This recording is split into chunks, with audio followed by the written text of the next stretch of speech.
na prática é um grande bololô ali, em que você fica entendendo o que aquela empresa representa, até que você tá à disposição pra comprar aquela parada, e aí você vai comprar o mais rápido que você conseguir. Então, branding é você ir depositando essa informação na cabeça das pessoas que são teu público-alvo ao longo do tempo. Que não é, comunicar a marca, né? Que as pessoas têm essa impressão de, me apresentar é awareness. Não, é você explicar a tua empresa de um jeito que a pessoa entenda do jeito que mais te favorece o teu negócio, beleza. Cara, comecei a sair da operação, daquele dia a dia ali, de ver o número de cada funil, de falar pro time, bora vender aí, no micro ali, e comecei a olhar pro macro, a Cami começou a dar aula lá, meu time tocando, os heads começando a se formar e tal. E eu comecei a olhar de cima e falei, opa, legal.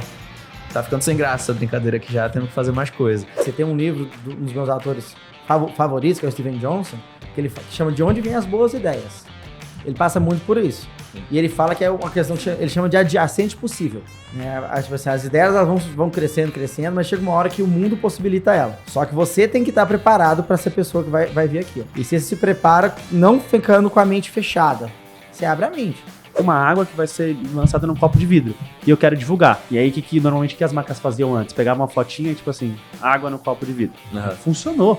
Uma época funcionou pra cacete. Hoje em dia a galera só sai rolando, cara. A criança hoje, no 2 anos de idade, ela sabe pular. A primeira coisa que ela sabe fazer é pular anúncio no YouTube. Então ela já tá aprendendo que anúncio é chato. Isso aqui é um anúncio.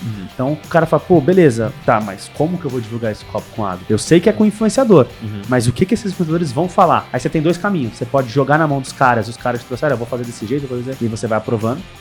Cara, ou você pode montar uma estratégia onde você vai pensar no conteúdo e depois você vai achar quem são as melhores pessoas para contar aquele conteúdo. Normalmente funciona melhor.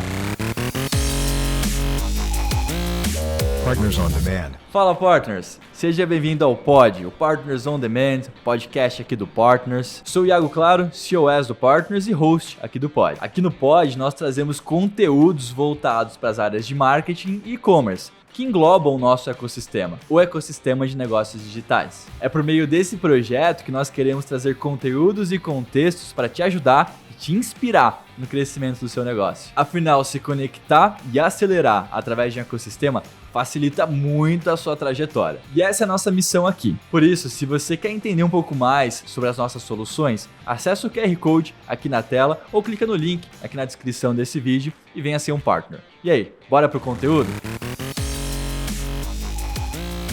Partners on Demand. Fala, galera do Pod, sejam todos bem-vindos a mais um episódio. Estamos chegando ao final dessa temporada e os nossos 2 últimos episódios serão para relembrar um pouco do que vivemos e aprendemos por aqui. Um compilado com alguns dos melhores momentos da nossa 4ª temporada. Muitos convidados especiais, episódios com temas diversos, tudo sobre empreendedorismo e o mundo das agências de marketing e publicidade. Tem bastante conteúdo de valor, então aproveita e até a semana que vem. Várias pessoas que me perguntaram, eu falei, a Guta, aí todo mundo, a Guta do Purple Metrics? Eu falei, cara, a própria, então todo mundo que falou isso. Então, Guta, seja muito bem-vinda ao Pod. Prazer, obrigada pelo convite, adorei. Bom saber que o pessoal, você falou da galera daqui também.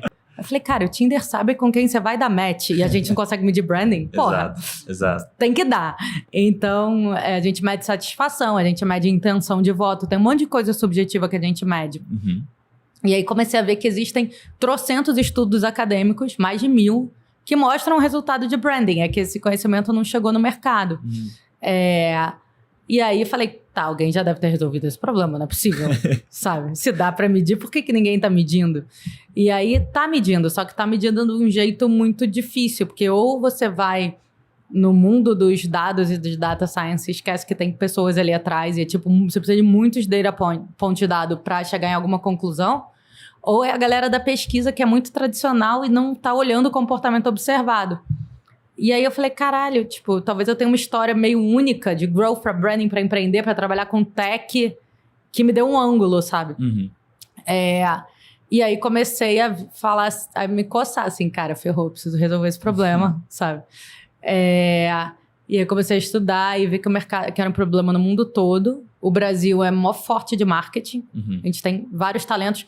Passa a vassoura lá no Festival de Cannes todo ano, sabe? Sim. Se você pegar essas empresas de brand, de marca forte, os CMOs são brasileiros, são latinos. Legal. E a gente não tinha um ecossistema de tecnologia tão forte quanto a gente tem hoje. Então, tudo bem, tinha o talento, mas talvez não tivesse os investidores para poder botar uma martech nos trilhos ali. Eu falei, cara, acho que tá num timing bom. Branding vai ficar cada vez mais valioso, porque conforme você satura os mercados e a mídia, você precisa de marca, ou como barreira de entrada, ou para reduzir custo de mídia. Quanto mais gente tiver nos mercados, mais marca vai ficar... Tipo, ao longo do tempo, marca só fica mais relevante. Sim. Então, isso vai ser uma necessidade maior. Comecei a ver os sinais, falei, putz... Aí comecei a olhar para números já desse caso. Aí falei, tá, acho que é uma oportunidade muito maior que a da Branding. Só que eu achava que ia ser a mesma coisa, porque é comum uma empresa de serviço lançar um software, e eu achava que a Branding ia virar meio que a camada de serviços do Purple, sabe? Que fosse uma coisa meio nesse sentido, assim. Sim. Então eu não achava que eu ia sair da Branding quando eu comecei o Purple. Eu achava que ia ser a mesma coisa. Ia ser junto. Aí, sei lá, isso foi 21. Em janeiro, mais ou menos, o meu irmão se juntou como CTO, que ele estava tocando o time de tecnologia de uma super empresa de software já, que atendia varejo, e a empresa foi vendida. Então, estava muito numa mudança de ciclo, eu estava começando o Purple, e aí foi meio que a oportunidade perfeita. Sempre foi uma outra empresa, no sentido de CNPJ, e começamos a ter um time do Purple. Só que ainda era meio como se fosse um squad da Branding, assim, uma outra unidade de negócio. Sim. Muito parecido com aqui. Fez aqui. E aí, em julho... Então, assim, aí em maio a gente captou. Em julho, a gente meio que fez uns pilotos muito mequetrefe, assim, para ver se rodava a metodologia. Em outubro, novembro, a gente começou a rodar com um cliente pagante. E aí eu lembro de fazer uma reunião meio de board. Não tinha, ainda não tem, na real, oficialmente um board. Eu peguei 4 investidores que entendem muito de tech e marketing, e preparei, sabe? Fizemos um plano da Branding do Purple ao longo dos anos, e se junta, e e assim, meses nessa porra, sei lá, um mês preparando o plano, como é que seria, e a linha com a pessoa que tinha assumido CEO da Branding e tal. Assim, tava tudo certo pra gente ser uma empresa única. E eu tava super convencida. Aí eu entrei na reunião em, 3 minutos eles chegaram à conclusão que não era pra ser a mesma empresa. Juro, 3 minutos. A gente tinha 2 horas pra reunião acontecer. Assim. Faz as outras 1 hora. Não, em 5 eu falei, cara... E aí, eu falei assim, cara, se eles... Que eles acreditam em mim pra caralho. Eles entendem a destruição de valor que é eu sair da Branding. Eles me deram dinheiro antes de qualquer coisa, assim. Só tinha o CNPJ e a ideia. Se eu não convenci eles, com toda... Esquece, não dá, sabe? E aí eu nem argumentei. Foi tão óbvio, assim, foi tão claro pra mim naquela hora, assim, que tinha que separar as empresas, que eu falei assim, nem adianta... é óbvio que isso tem que acontecer. Sim. Apesar de todas as minhas convicções. E aí eu fiz esse call na casa da Renata, que foi quem assumiu como CEO da Branding quando eu saí. E eu tava num quarto, assim, e estavam todos os heads da Branding no andar de baixo. Head de design, de estratégia, era felizes, juntos. E eu lembro de descer a escada, assim, pensando, caralho, eu vou sair da empresa. Cara, eu vou sair da... caindo, assim. Não, eu entendi. Na hora que o quarto investidor do call... ele falou uma frase que depois... eu levei 4 minutos apresentando o plano. Na verdade, eles levaram 30 segundos para concordar entre eles, sabe? Que eu falei, bom, gente, obrigada, é isso. Não tem mais o que discutir, E eu lembro, assim, caralho, que loucura, sabe? Eu vou sair da Branding, sabe? Assim, caramba, eu vou sair da Branding. Meio que processando a informação. Sim. E aí eu desci e falei, gente, eu acho que a gente vai separar as empresas. E a galera tava comendo, sabe? E eles assim, Ah, tá bom, tudo bem. Cagaram, sabe? Caramba. Aí eles cagaram. Eu acho que eles não entenderam também na hora. Estavam meio que... Cagaram. E todo mundo continuou lá comendo, a gente seguiu a vida, foda-se, sabe? Já não precisa de você. E aí começou um processo de, isso foi, novembro, e aí eu falei assim, tá, vamos fazer um trimestre em que eu tô tirando o pé do acelerador, já tô no Purple. Mas ainda fico meio que oficialmente para as aparências aqui, como na Branding, mas a Renata já tocando. Entendi. E aí, acho que em março, a gente separou total. E você sentiu que A gente aí saiu do Slack, que a gente brinca, sabe? Separou o Slack. Entendi. E como é que, assim, como você falou, no primeiro momento parece que o time não assimilou muito, mas depois caiu a ficha e teve algum tipo de reação que você não esperava por parte deles? Como é que foi? Assim, acho que foi difícil para eles a troca de liderança. Assim, não a troca de liderança, mas a empresa não tinha maturidade para eu sair, sabe? Entendi. Porque, enfim, acho que eles sentiram no sentido da mentoria, eu tinha uma visão muito clara de como tinha que ser branding, sabe? E a Brandim sempre teve essa visão muito única, assim. A galera usava muita palavra tipo fresh, sabe? Entendi. Então eu acho que a perda que a gente não imaginou, porque aí você mapeia assim, não, fulano vai fazer isso, ciclano vai fazer aquilo. As tarefas, elas foram. Sim. Eu acho que o que a empresa sentiu com o tempo e que eu não sabia na hora foi a perda da cultura e da visão. Que era o que eu seguro, que é o papel, tipo, é o job description, sabe? É o que você tem que fazer. E os leads, né? Porque as pessoas começaram a me associar ao Purple. Então, tudo que eu fazia para levar a imagem da Brandim, eu comecei a fazer para levar a imagem do Purple. Tipo, vir num podcast e falar de métricas de branding, ao invés de falar de branding para startups, etc. E isso era uma origem de leads. Então, que são os três funções de CEO, né? Que é não acabar o dinheiro, tipo, seja porque entra ou porque você... cultura e visão. Exato. E aí eu vi isso, eu falei, é assim... Não esperava. É assim, parece que eu era uma CEO, né? Eu não sabia. Exato. Mas eu achei que eu legal. tava só tocando botando tocando a coisa aqui pra funcionar. Tava indo, sabe? Entendi. Então eu acho que eles sentiram, mas eu acho que foi muito crescimento pra eles também, sabe? Legal. Então, foi legal pra eles. Tem lados bons. Sim, com certeza. E aí veio o Purple Metrics, né? Beleza? Então, pô, negócio, por mais que seja do mesmo tema, totalmente diferente, Outro acredito. business, Outro business, tudo mais. E bom, e aí, acho que tá legal pra todo mundo ficar na mesma página. Conta um pouquinho do Purple né? Metrics pra quem não Boa. conhece e tal. Então, assim, a gente... branding... como é que funciona branding? A pessoa, ela quando vai comprar, ela entra no mercado para comprar, não literalmente no mercado, ela tem a demanda, ou a demanda ela pode ser literal, quebrou isso aqui, eu preciso colar e preciso de uma cola, e pode ser meio abstrata, tipo, eu quero me sentir mais aceita, então eu vou comprar um carro que, sei lá, entendeu? Sim. Tanto faz, né? A origem da coisa, mas tem algum tipo de necessidade e ela está disposta a gastar dinheiro com esse tipo de categoria. Nessa hora, você pode converter ela com ações de conversão, ativação, também conhecido como performance, qualquer tipo de ação que gera uma venda imediata. Só que nessa hora, as pessoas elas entram no modo automático quase, assim, né? Tipo, no mercado é mais óbvio de entender, porque você pega ali uma coisa, mas você toma a decisão no mínimo de tempo. Ninguém gosta de ficar... Então, o que é branding? É você ir preparando essa pessoa para tomar essa decisão. Então, você meio que já sabe o que aquela marca representa, para quem que ela é, o tipo de cliente. Não é um funil, porque essa ideia de concatenação, ela é falsa, ela é um framework que alguém inventou para falar, olha, a pessoa conhece, depois ela considera. Na prática é um grande bololô ali, em que você fica entendendo o que aquela empresa representa, até que você está à disposição para comprar aquela parada, e aí você vai comprar o mais rápido que você conseguir. Entendi. Então, branding é você ir depositando essa informação na cabeça das pessoas que são teu público-alvo ao longo do tempo. Perfeito. Que não tipo, comunicar a marca, né? Que as pessoas têm essa impressão de, tipo, me apresentar é awareness. Não, é você explicar a tua empresa de um jeito que a pessoa entenda do jeito que mais te favorece o teu negócio. Beleza. Então, você precisa medir isso o tempo todo, porque antigamente você fazia 2 campanhas no ano e aí você fazia uma pesquisa depois e via o resultado. Hoje está completamente fragmentado, vocês sabem disso. Então, você tem um podcast, você faz um evento, você tem trocentas mil coisas o tempo todo. E aí você tem uma demanda de mensuração recorrente. Você tem 3 jeitos de medir. Você pode medir o que a pessoa está pensando, que é o mais difícil.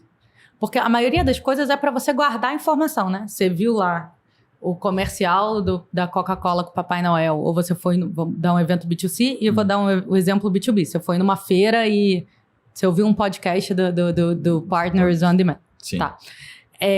Você guardou essa informação, não tem ação observável. Você não clicou, Você não tem. Você não consegue olhar e ver Sim. o efeito. Ficou aqui. Tá dentro da tua cabeça. Ah. Então você tem o que tá dentro da tua cabeça que eu preciso extrair, tem o que você tá falando, tipo rede social, comentou no Google, deu um rating no podcast, e tem o que você de fato fez, comprou, compartilhou, qualquer ação, entrou no site, né? Uhum. Então tem esses meio que 3 formas. No futuro, a gente vai conectar todas elas e vai te dar uma visão panorâmica do que tá acontecendo com a tua marca. A gente começou com o mais difícil, que é o que você tá pensando. Você começou por aí. É o que não tinha, é o que não tem. Você não consegue adivinhar, né? Você pode Uhum. rodar uma pesquisa, parar com a prancheta lá no centro da cidade e falar, você conhece Adventures? Sim. Tipo, e aí a pessoa vai falar, não, mas você fala, obrigado. Tipo, o que você faz com essa informação? 2% mais pessoas conhecem a gente, tá? E aí? O que eu faço? Amanhã é pra seguir com o podcast ou não? Sabe? Então, a gente começou com isso. Então, hoje o Purple tem uma metodologia de pesquisa própria, que a gente desenvolveu, que ela é muito mais focada no comportamental declarado da pessoa e não só no que ela tá pensando e sentindo. E a gente roda dentro dos canais próprios. Porque hoje, o que não tinha nos anos 90? Canal próprio, né? Acesso ao cliente. Então, você tinha que fazer pesquisa, porque você não conseguia falar com as pessoas direto. Hoje, você consegue. Todo mundo tem algum tipo de site, de WhatsApp, de canal próprio. Sim. Então, a gente roda dentro dos teus canais, vai pegar a galera do fim da jornada, né? Que chegou até aqui, que tem mais carga dessa informação de marca. E vai fazendo perguntas do Purple para essas pessoas. Tipo, instala no teu site um widgetzinho ou manda o link do formulário. E aí tem toda uma inteligência de qual pergunta vai em sequência da outra, tal, para aumentar.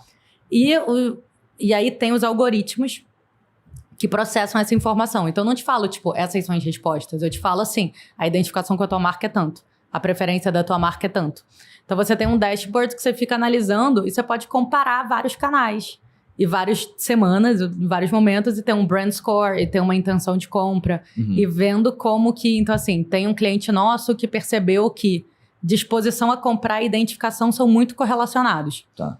Falou, quem se identifica é mais disposto a comprar. Parece óbvio, né? Mas, assim, às vezes não é. E aí, ele falou, cara, eu não tô construindo essa identificação na comunicação. Eu tô usando foto de banco de imagem, eu tô, assim, umas coisas muito padrão, lugar comum. Começou a trabalhar aumento de identificação e a identificação já subiu. Esse é um case dessa semana. Subiu, tipo, 20 pontos percentuais. Aí agora a gente tá monitorando o resultado para ver como é que vai bater na intenção de compra. Entendi. Legal. Tem um banco que rodou a pesquisa em torcedor de futebol e geral. E torcedor de futebol tem muito menos disposição a churn e muito mais identificação com a marca. Mas quando você diz que vocês aplicam isso para quem está no final dessa jornada, você diz no final da jornada de consumo já do produto? Não, de comunicação. Ah, tá. Porque tá no canal próprio, né? Tá, entendi. Antes da pessoa fazer eventualmente a compra ali. Cada marca vai dividir, tem uma inteligência de setup, assim, tipo... É que nem toda ferramenta de dados, né? Então você vai ter... a gente brinca que tem meio que horizontal e vertical são os padrões mais comuns. Então, ou você vai nas suas verticais, tipo, eu vou rodar a pesquisa com agências, com creators, com, sabe, vou comparar as diferentes verticais. Ou torcedor de futebol, aposentado, pensionista, tal, ou gamers, quem comprou game, quem comprou linha branca, quem comprou TV. Ou você pode ir pela jornada horizontal. Então, eu vou instalar na landing da campanha, no site, na área logada e na sei lá o quê, entendeu? E é isso. E a forma como vocês atingem esses públicos em específico, como você mencionou, um torcedor de futebol e tudo mais, é via... Canal próprio. Canal próprio e os interesses que ele... Sei lá, os hábitos que ele tem de consumo. A marca sabe. Entendi. A marca já chega com essa informação. Ela sabe quem são os torcedores. Tipo... Como eles patrocinam futebol é relevante, eles, nesse caso, sabiam, entendeu? Entendi. Mas aí quem contrata vocês diretamente é a própria marca? Ou é, por exemplo, uma agência que faz o branding? A própria marca?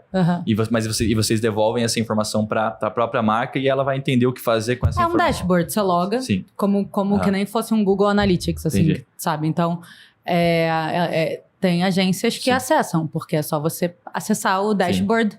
Tipo, a marca dá acesso pra agência. Pode. E eu tenho certeza que, cara, tem muita coisa bacana que eu quero cada vez mais aprender com você, de verdade. É um prazer, meu amigo. Obrigado pelo convite, muito grato. Pra mim é uma honra estar aqui. Cara, eu escutava o podcast do Rafa, brother, no ônibus indo pra escola lá atrás. Aqui no ecossistema de alguma forma, cara. Um prazer, de verdade. Super feliz de estar aqui. Vamos nessa. Pra cima. Isso aí. basicamente, eu vi o negócio dele saindo de 50 mil por mês para 1 milhão por mês em coisa de 6 meses, assim.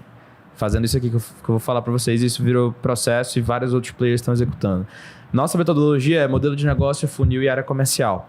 Como é que é o processo que eu vi que funcionou muito para agências? Nem todo mundo está vendo vai querer implementar 100%, mas se implementar algumas coisinhas já vai funcionar muito. 3 passos antes. Um cliente, um posicionamento, um rosto, modelo de negócio, funil e área comercial. Quase que tratar uma agência como um business de infoproduto. Tá. Vou explicar melhor. Então, um cliente. Eu gosto muito da tese das agências serem nichadas e não agências amplas. Tá. Porque é muito menos competitividade e tu Mais consegue rápido de se posicionar como como um líder daquela categoria. Falo Total. sobre isso direto, Category King. A gente é um Category King do mercado de high ticket. Eu acredito que agências que nichem fazem isso. E conectando com o modelo de negócio, vocês vão entender o porquê que tem que nichar. Mas beleza, então um cliente, um posicionamento, ou seja, um posicionamento de líder de categoria daquele mercado e um rosto. E isso mudou muito o jogo do Kennedy e do Guilherme especificamente. O Kennedy foi pro palco como expert, mano. Ele começou a ser expert da agência dele, irmão. Os caras mal fazia call de venda, mano. Começou a gerar 10, 15, 20 call por dia orgânica, porque ele conecta muito com o público dele, né? Perfeito. Então, eles eram uma agência extremamente ampla e nicharam a agência para iPhone, mano. Tráfego para loja de iPhone. Um cliente. Um posicionamento, agência número 1 em tráfego para loja de iPhone do Brasil. Um rosto, o Kennedy. Modelo de negócio. Qual que era o modelo de negócio do cara? Serviço, recorrência mensal e é isso. O que a gente plugou? Um business de educação dentro do negócio de serviço. E aqui vai um hack. Então, os caras tinham só serviço. Era um LTV anual de uns 25 mil, 30 mil. Vocês contratam ali de 1.500 a 2.000 por mês. 2.000, 2.500, alguma coisa assim. O que a gente plugou lá? A gente plugou uma mentoria para os lojistas de iPhone que eram cliente dele e não eram cliente dele. E os caras, não, tá maluco, os caras vão pagar mentoria, não sei o que. Mano, adicionou 15 mil anual do LTV dos caras. Dobrou o ticket médio, dobrou o LTV e pode multiplicar muito mais o LTV. Qual que é a lógica? Na mentoria, o cara aprende todas as estratégias possíveis de um business de iPhone. A agência só executa o tráfego. O que acontece na mentoria? O cara tem um monte de ideia e quer implementar onde? Na agência. E aí o cara consegue construir uma legião ali nesse movimento de trazer um business de educação, uma legião de formar um movimento, uma tribo, uma marca, uma audiência, uma galera que antes não dava para fazer e além de maximizar o LTV e o cara que está na mentoria fica mais tempo no serviço. Aí beleza, começamos com a mentoria, adicionou, basicamente dobrou a receita dos caras só fazendo isso. E eles não vendem só para cliente, eles vendem para fora. Eles têm mais facilidade de vender mentoria que serviço. E eles vendem o combo agora. Então, mentoria mais serviço. Dobrou o ticket médio dos caras, beleza. Aí foi tocando. Criaram um evento presencial. Aí começou Fizeram o maior evento presencial para a loja iPhone do Brasil. Deram plaquinha no palco, irmão. pra 70 caras de iPhone, mano. 1.000 iPhones vendidos, não sei quantos iPhones vendidos. Irmão, quem é que joga esse jogo? Infoprodutor, mano. Os caras estão jogando jogo de infoproduto na agência. Pum, evento presencial. E é novidade pro cliente, né? O cara não vive esse game. Cara. E no evento presencial eles lançaram o Mastermind. Mano, os caras foram o maior case de lotar Mastermind. Acabou de ter um case maior agora no evento que eu tava do Alan, que é um cliente nosso que botou 60 caras agora a 100 pau no Mastermind dele, com o nosso método. Mas eles botaram 40 caras no Mastermind, pagando 40 mil por ano. Ou seja, eles têm um LTV que era só 25, a de 25 foi para mais 15, 40, depois mais 40, 80 pau. Eles saíram de LTV de 25 para 80 pau possível, botaram 40 caras de primeira, fizeram mais de 1 milha no evento, e lançaram o Mastermind. Ou seja, o modelo de negócio dos caras deixou de ser só serviço e virou serviço, evento, educação. Serviço, evento, mentoria e Mastermind. Um ecossistema. Só que o core é serviço e tudo ali manda para os outros canais e tal. E o que acontece nesse movimento? Os caras lideram o mercado, eles fazem um puta no movimento. Então todo mundo quer estar no Mastermind dos caras. Os caras, criaram uma tribo em cima do serviço. Irmão, isso é muito forte. Isso é muito forte. Apontando tudo para a marca deles. Tudo pra marca, X-Traffic, tudo pra marca. Cara, os caras estão construindo um puta negócio. E aí eles estão abrindo alguns próximos passos que não dá pra contar aqui, mas expandindo, abrindo novas unidades de negócio pra servir esse cliente. Mano, os caras vão construir um business de 1 bilhão que a Apple vai comprar, não tenho dúvida. Sem brincadeira. Por quê? Por causa dessa parada. Então, assim... Pegou o melhor dos dois mundos. Melhor dos dois mundos. Então, beleza, voltando nos pontos, né? Um cliente, um posicionamento, um rosto, um modelo de negócio. Então... Os 4 pontos aqui é, um cliente, então nichar. Por que nichar? Porque conecta com essa estratégia de educação. Se tu tiver uma estratégia de educação numa agência que é super diversificada, não vai funcionar. Então tem que ser nichado para criar esse movimento. Beleza. um rosto, então um player ali falando e um posicionamento, tudo bem. O modelo de negócio, eles entenderam que é plugar educação e outras frentes, quase que tratar como business de infoproduto. Em funil, o que a agência geralmente faz para vender? Funil de call, site sales. A gente aqui, uma consultoria gratuita, eu conheço aqui. Os caras usam isso, beleza. Só que eles fazem uma porrada de funil também. Os caras têm um front, que é uma parada, um produto baratinho que vende e acende para sessão estratégica e vende. Eles fazem um webinário com 200, 300 pessoas e vende serviço. Eles fazem influencer do mercado deles e mandam para lá. Eles fazem, cara, uma porrada de funil. Evento presencial, puta funil. Fazem webinário pago, eles vendem o ingresso, o cara entra lá, compra. Eles fazem, caralho, uma porrada de funil simultânea, conteúdo, social, tudo gerando demanda. Então, empilhamento de funil é uma parada que gera muito resultado também. E área comercial, que eles, tipo, era o próprio Kennedy que fechava o contrato, irmão. Eu falei, irmão, tá passando vergonha, bicho, sai dessa. Porque eu tô com 10 pessoas no time comercial vendendo contrato a rodo. Mano, os caras saíram, fazendo esses 6 passos, os caras saíram de 1 milha para 12 milhas esse ano. Eu tenho uma dúvida em relação ao que você falou de colocar um rosto. É um ponto que a gente já conversou aqui, né? Por exemplo, no início do Partners, a gente tinha a opção de crescer o negócio com o rosto, por exemplo... Utilizando carona na alavancagem do Rafa. Do Rafa, que estava estourado, ou o Ricardo. Ou a gente podia criar uma marca, o Partners mesmo, sem estar atrelado a qualquer rosto. Eu acredito que tem seus bônus e ônus dos dois lados. Sim, total. Mas um ônus que eu escuto bastante de pessoas que impulsionam as suas marcas através de uma pessoa ali é que o dia da pessoa só tem 24 horas. Então chega um determinado momento do negócio que começa a complicar talvez algumas coisas, né? Então, vou te dar um exemplo, né? Tem um cliente nosso do programa que o cara é um grande especialista em branding, né?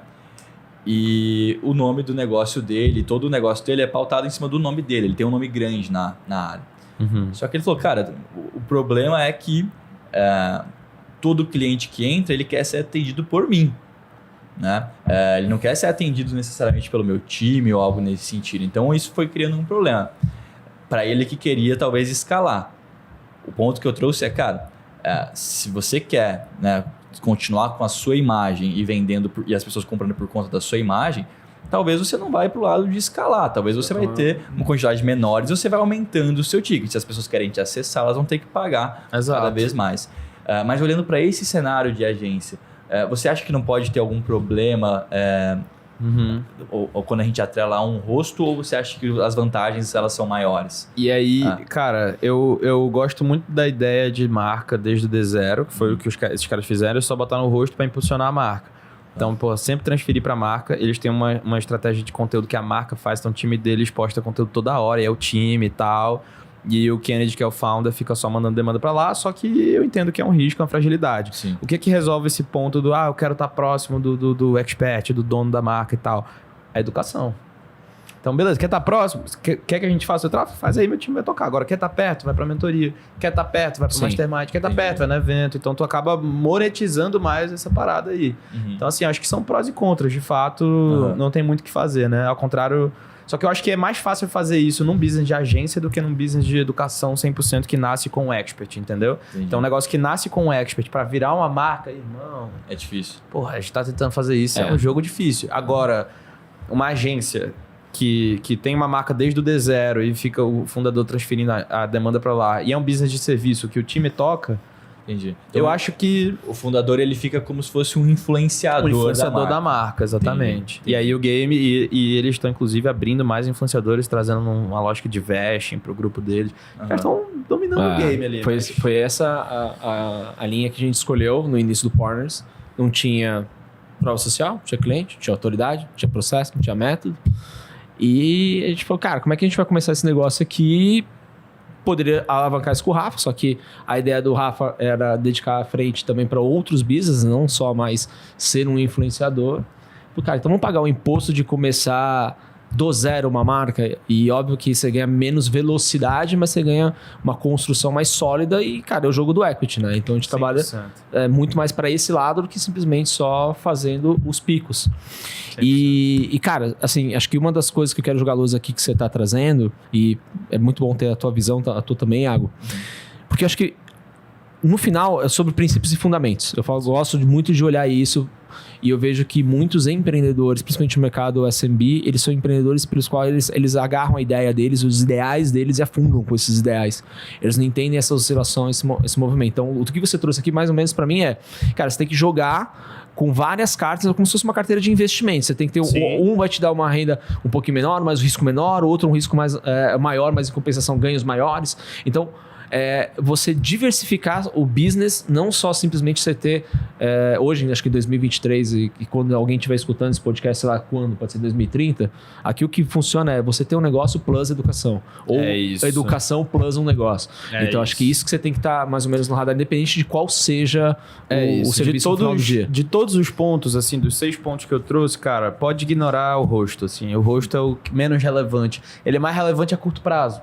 Pô, ele vai facilitar a geração de demanda e tal. Agora, o fato de ser nichado e o fato de montar a educação junto com o serviço, acho que são as duas principais vantagens que uma agência pode plugar ali no é o esquema de coordenação em rede, né? Assim, então, só que para mim, para que um negócio em coordenação em rede funcione, tem 2 pontos que são primordiais. O primeiro deles é você buscar justamente essa sinergia entre as unidades de negócio. Então, como é que o mesmo cliente, ele tem...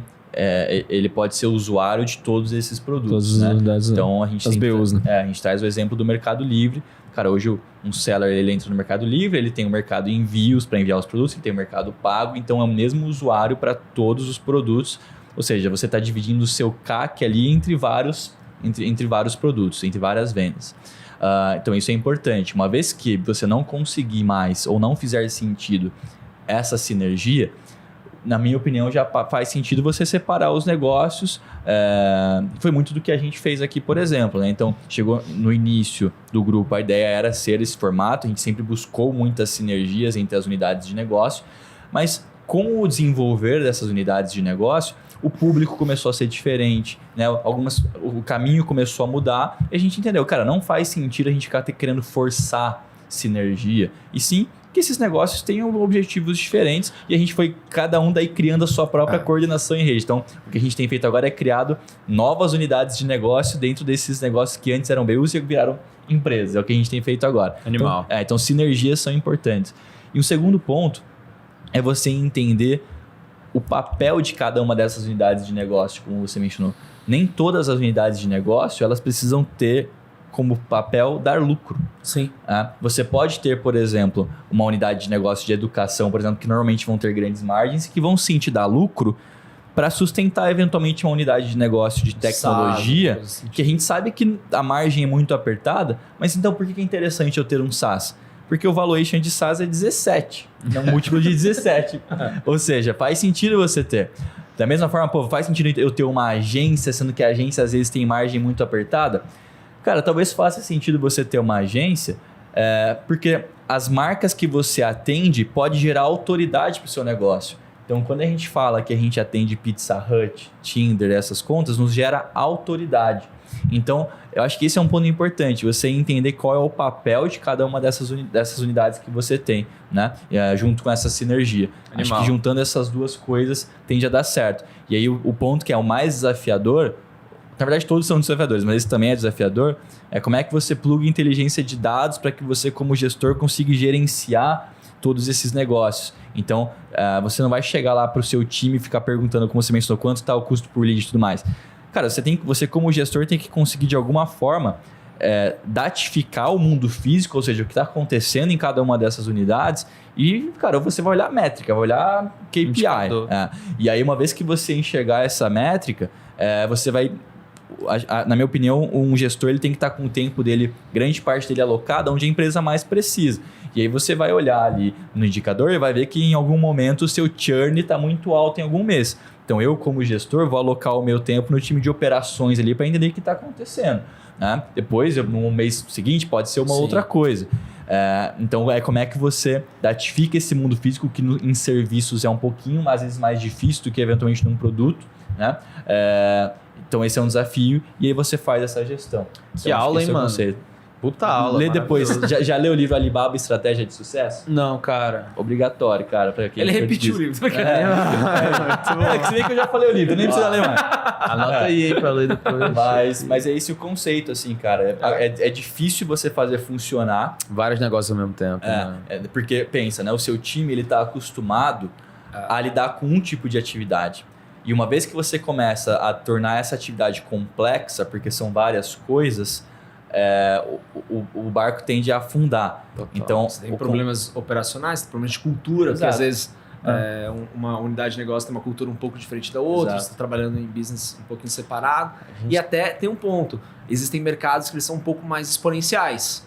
Então você vê um business deslocar um pouco mais o crescimento do que outro que está ainda em fase de maturação. E aí, o navio começa a despencar e inclinar ponto E aí entra um desafio, você entender o timing de cada uma dessas unidades, porque é muito fácil você acabar vendo que uma unidade de negócio está deslanchando e a outra não, e você alocar tudo para cá e esquecer essa. Eu acho que em algum momento você tem que fazer isso. Mas acho que o grande segredo da gestão matricial baseada em unidades é essa, né? É esse, né? Tipo, o que faz todos crescerem ao mesmo tempo é justamente a gestão ecossistema matricial de cada negócio, ter um time próprio ali que faz cada negócio. Você compartilha o back-office, né? Então, assim, time financeiro, RH, administrativo, jurídico, você usa compartilhado entre elas, mas os times operacionais, até para que eles executem de forma eficiente aquela tarefa, você deixa específico. Até porque você achar um colaborador que vai poder fazer um baita de um trabalho com educação, com serviço, com outra coisa,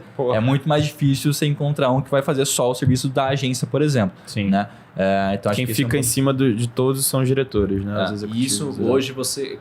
Como é que tá a estrutura do teu negócio? Cara, eu tô adorando esse papo aqui que tá sendo aula, porque a gente tá isso, estudando isso nesse exato momento, inclusive em off, vamos precisar de uma mentoria aí. Bora, senta aí que a gente começa. Desliga a câmera aí, que a gente vai falar de números. Vai ficar... Apesar que você torna os seus números públicos. Então, não dá em nada, vamos nessa. Público pra quem tá lá dentro, né? Muito então, paga bom, aí. muito bom. Mas assim, cara, como é que tá essa visão, né? Como eu tava falando, trazendo ano a ano, né? Então 2020, 50 mil, 2021, 500, 2022, 5, 2023, 20. De 22 para 23, me perguntaram qual que era, quando eu estava construindo ali, o Paulo, que é um grande amigo meu que me ajudou a fazer esse processo, ele falou, cara, o que tu quer fazer com esse negócio aí esse ano? Eu falei, meu irmão, velho, eu só quero que bata os 20 milhões e foda-se. Se eu bater os 20 milhões, estiver fora com a gestão, vai tá lindo. E aí, beleza. Era essa a visão. Vamos bater os 20 milhões, é isso. Beleza, começamos a entregar. Cara, comecei a sair da operação, daquele dia a dia ali, de ver o número de cada funil, de falar pro time, bora vender aí, vai... No micro ali, e comecei a olhar para o macro, a Cami começou a dar aula lá no time tocando, os heads começaram a se formar e tal. E eu comecei a olhar de cima e falei, opa, legal. Tá ficando sem graça essa brincadeira aqui já, temos que fazer mais coisa. E aí comecei a ter essa visão do que vai ser a empresa no futuro, qual vai ser o ecossistema, as unidades de negócio, eu comecei a estudar gestão matricial, comecei a entender como funcionava esse sistema de BUs, comecei a estudar as principais oportunidades do nosso ecossistema, e a gente está nesse exato momento num processo de, até o final do ano, estar 100% fora da operação, tanto de entrega quanto de gestão mesmo. E aí esse negócio, a tendência é que ele funcione bem. É óbvio, eu vou ter que estar ali, obviamente, mais de longe do que hoje. E vou ter tempo para tocar os outros negócios que a gente vai abrir. E aí a gente vai passar para um processo de deixar de ser só sobre o Henrique Marinho, se tornar sobre uma marca. Legal. Vai ter que fazer isso. Então, lançar uma marca, provavelmente no último trimestre desse ano, vamos lançar a marca mãe, que vai estar acima de todas as marcas. E vamos abrir outros 2 negócios. E aí esse negócio de educação eu vou dar uma leve despersonalizada com o tempo. Então abrir outros rostos que vão ser tanto canais de entrega quanto de aquisição. A gente já está fazendo isso com o próprio time. Então hoje o time já é um canal de aquisição, nossos diretores e heads. Por exemplo, nosso head comercial fez um webinário, sei lá, esse mês aí vendeu 100 pau, mano, no webinário dele. Pô, que legal. É porque eu tava viajando, tava no Chile e a galera, meu irmão, a gente precisa bater a meta, o que a gente vai fazer? Eu falei, vamos arrumar um webinário agora. Se virem aí. Aí os caras puxaram o webinário e pum! 100 pau ali. 100 pau é tipo, porra, 4 vendas, beleza. Porque a gente vende high ticket. Mas porra, nem botei a cara lá, né? Então, não massa. teria. Se não fizesse, não teria. Não teria. Então a gente tá começando a validar essas coisas e aí, pô, a visão é a educação vai, com o tempo, despersonalizar tanto em produto, quanto em entrega, quanto em venda, com outras caras acima da marca. Beleza. Isso sozinho já é um puta desafio, mas a gente vai fazer mais coisa. Então, beleza. Vai ter a marca, vai ter a empresa de educação e outras 2 empresas que a gente tá abrindo nesse exato momento. Um é um business de software, não posso contar ainda o que a gente vai fazer, em off eu conto. Até para validar se vocês gostam ou não. Vocês vão ser clientes, se tudo der certo. Por que não? Então, é um business de software, a gente tá abrindo, e um business de participações. Então a gente tá abrindo um fundo, o HiPitch tem tudo a ver com isso. A gente acabou de comprar a primeira empresa desse fundo. Vocês fazem. Cara, primeiramente, obrigado. Acho que uma grande responsa aí de estar conversando com vocês dois, principalmente. E acho que também falando com uma galera aí, que eu acho que a gente tem uma grande responsabilidade aqui, talvez, de mostrar um pouco os desafios, né, cara, de tocar uma agência, né? Sim. Mas também mostrar o quão é legal, né, você participar e compartilhar de uma mudança que pode estar fazendo no mercado, seja ela pequena ou não, né? E esse ponto que você falou da cabeça do dono pensar se ele tá agregando negócio, cara, na M-Field aconteceu isso várias vezes, cara. Eu passei por todas as áreas da empresa e a partir do momento que eu ia passando por todas as áreas, eu falei assim, cara, se você contratar uma pessoa hoje, eu falava pro Fábio, que é o CEO, Fábio, se você contratar uma pessoa para fazer o que eu tô fazendo, o cara vai fazer muito melhor. Então chegou a hora de eu sair dessa área, cara. Talvez esgotou minha capacidade, enfim, de entrega É isso. Cara, e saía. E a mesma coisa aconteceu, cara, isso aconteceu umas 3, 4 vezes dentro da própria M-Field, cara. E a pessoa vai lá e faz melhor que você. O teto de um líder é o chão do liderado. Assim. Exatamente, então, cara. O líder ele tem que estar ali onde o negócio mais precisa, na minha opinião, o CEO de uma empresa, enfim, ele tem que estar. Então, o seu negócio, o lado comercial está precisando de alguma coisa, cara, vai lá, enfim, estrutura.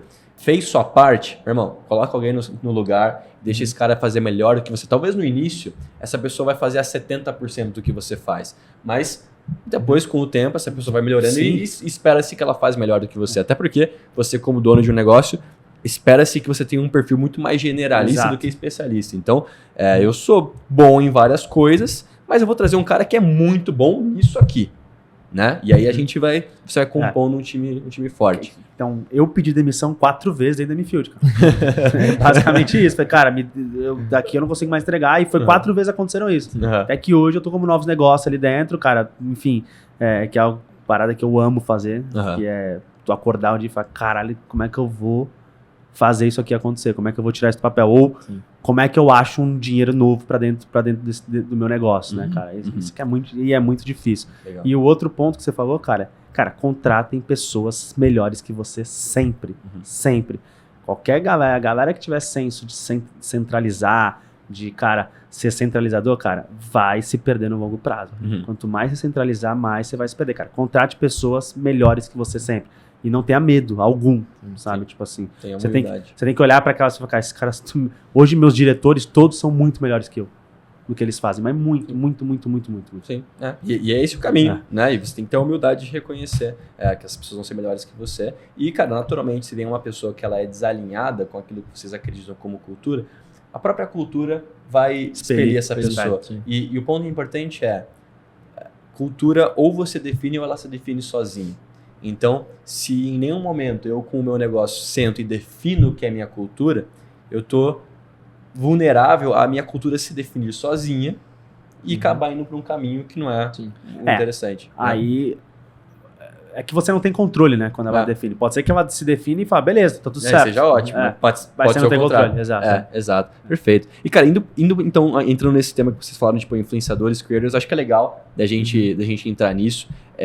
E eu acho que, começando por esse conceito aí diferente que vocês mencionaram, qual que é a diferença dessas duas coisas? E uma segunda pergunta que eu já quero emendar é, cara, se eu tenho uma marca, por que eu deveria trazer um influenciador ou um creator para fazer alguma ação comigo? E, eu tenho que ser uma marca grande para fazer isso? Ou eu posso... Qualquer marca, qualquer empresa pode fazer isso hoje. Então, vamos navegar por isso aqui um pouquinho. Mandar o Cleitinho começar pela 2, que tá na posição de marca agora. Cara, é um tema que particularmente é muito fascinante, porque a gente tá imerso nisso, a gente sabe o quanto isso é dinâmico e quanto isso muda, né? Então, acho que, sei lá, se tem alguém que levanta a mão e fala, eu sou muito bom nisso, ou sou especialista nisso, porra, talvez o cara...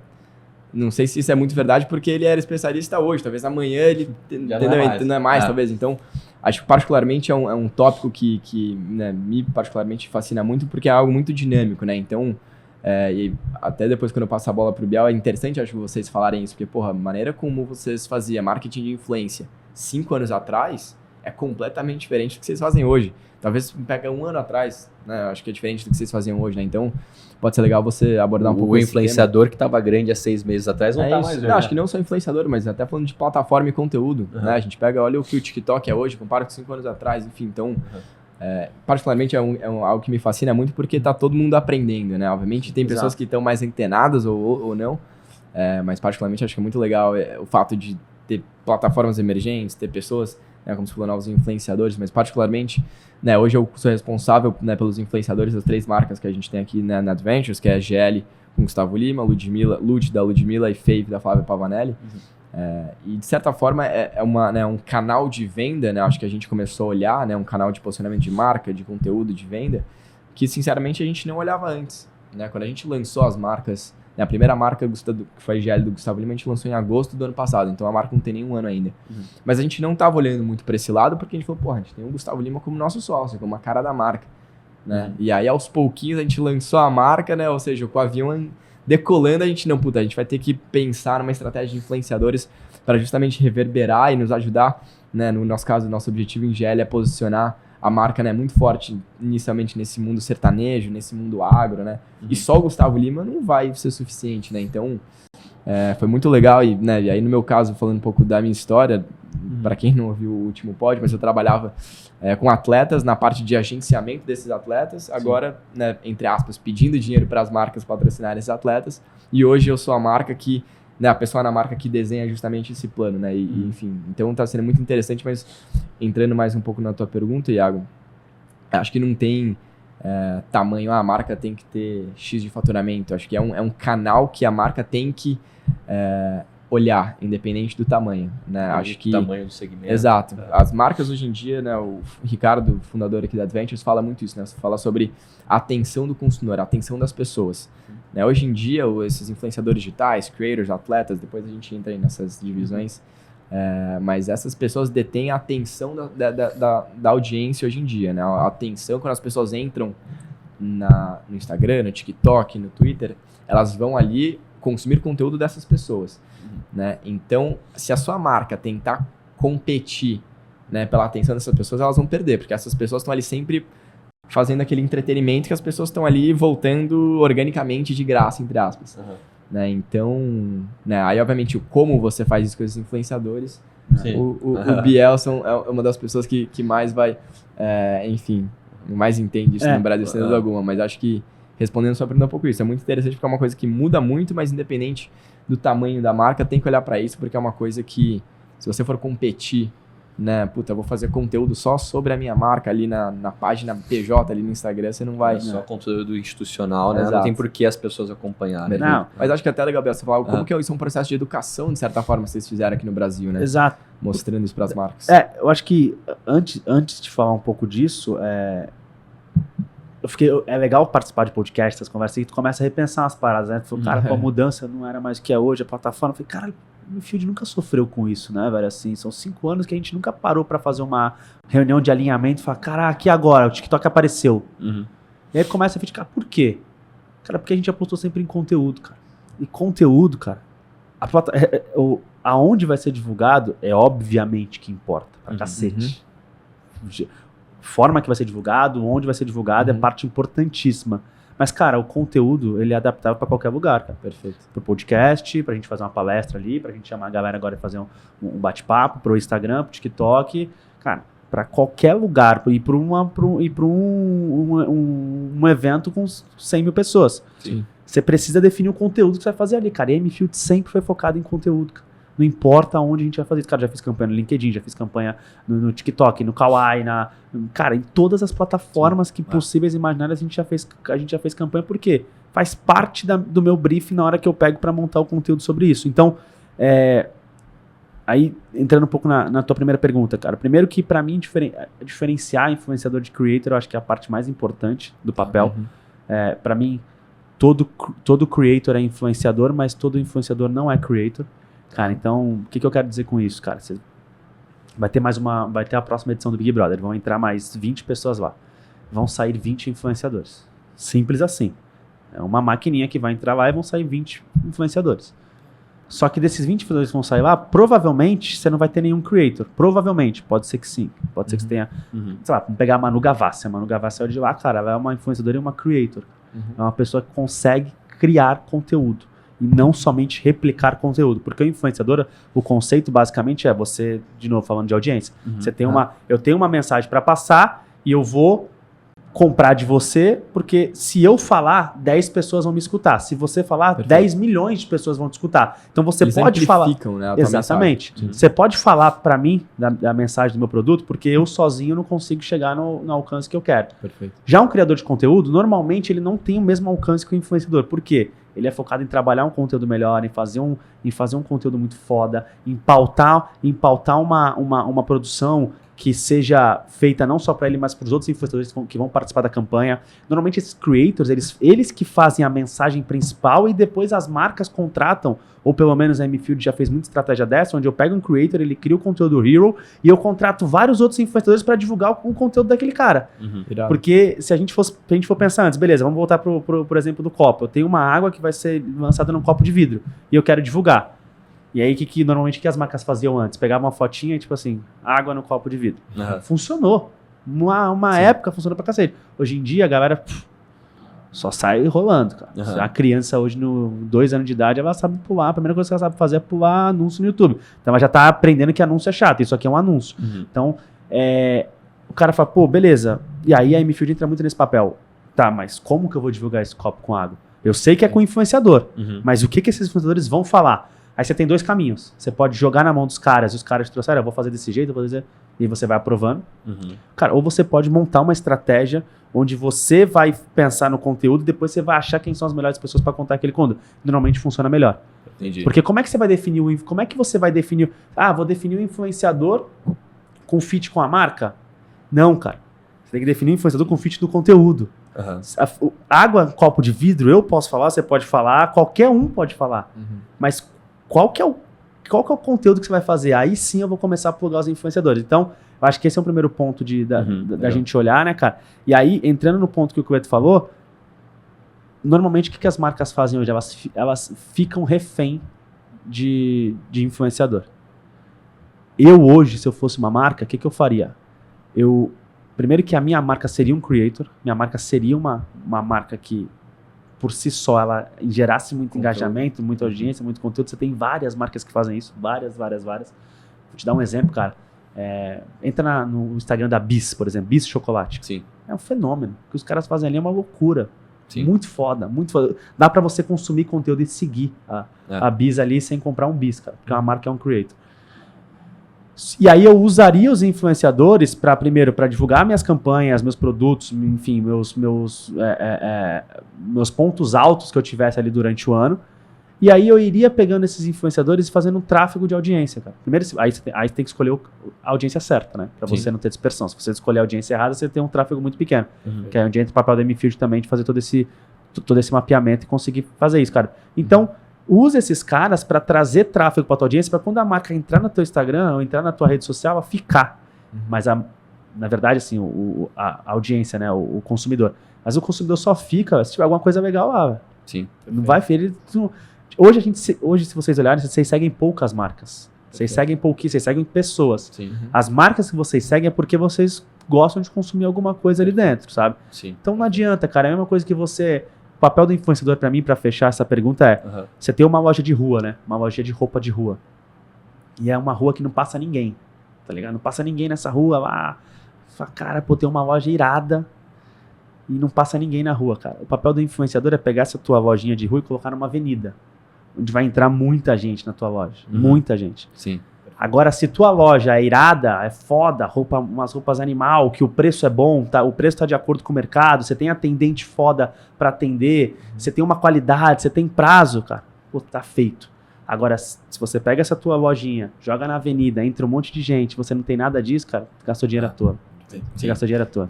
E volta nesse ponto que você falou, tipo, vamos supor que é uma loja, obviamente eu vou dar um exemplo meio bobo aqui, mas é uma loja, sei lá, que vou vender camisa do São Paulo. Aí eu contrato um influenciador que fala sobre beisebol.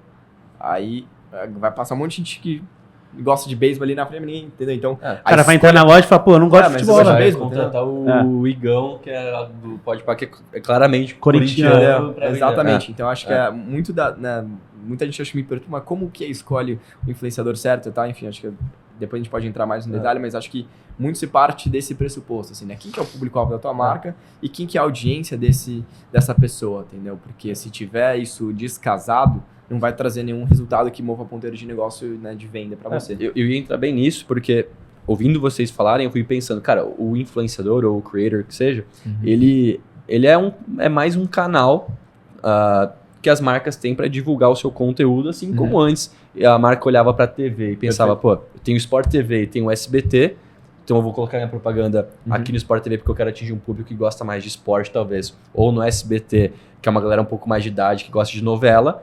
Ele tem hoje a oportunidade, além do SBT e do SBT e do Sport TV, de ir no influenciador que fala com o público que ele quer atingir. Então ele virou mais um canal, mais uma opção. Além disso, acho que o digital, né, influenciadores dentro desse universo digital, te deu muito mais dados sobre a audiência. Né? Então, hoje em dia, você consegue ver, né, porcentagem de gênero da base do influenciador, idade, geográficos, né? Então, onde as pessoas estão no Brasil, taxa de engajamento. Antes na TV era algo muito mais, talvez difícil, né, de você saber exatamente quem estava ali consumindo aquele conteúdo. Você consegue medir a dispersão. Então, acho que a vantagem hoje dos influenciadores é justamente isso. Assim, você consegue, né, ao montar um plano de influenciadores, saber exatamente com quem você está. Fora que em sua maioria, né, não todos, em sua maioria, é um custo mais baixo do que você ir para esses canais, sem dúvida. Né, tradicionais. Então, se eu sou uma marca, cara, e eu quero trazer um influenciador, um creator, eu vou na M-Field, e aí eu vou levar o conteúdo, talvez eu criar junto com vocês, e aí o que vocês vão fazer é entender qual é o canal, ou seja, qual que é o influenciador ou creator que melhor contaria essa história que eu quero contar. Perfeito. E aí vocês fazem essa ligação. E como é que vocês medem o sucesso dessa conexão? Assim, cada cliente que chega em vocês tem as suas métricas que vocês querem atingir, tem algum padrão que vocês seguem? Como é que eu sei que aquele influenciador ele foi o influenciador certo para aquela ação?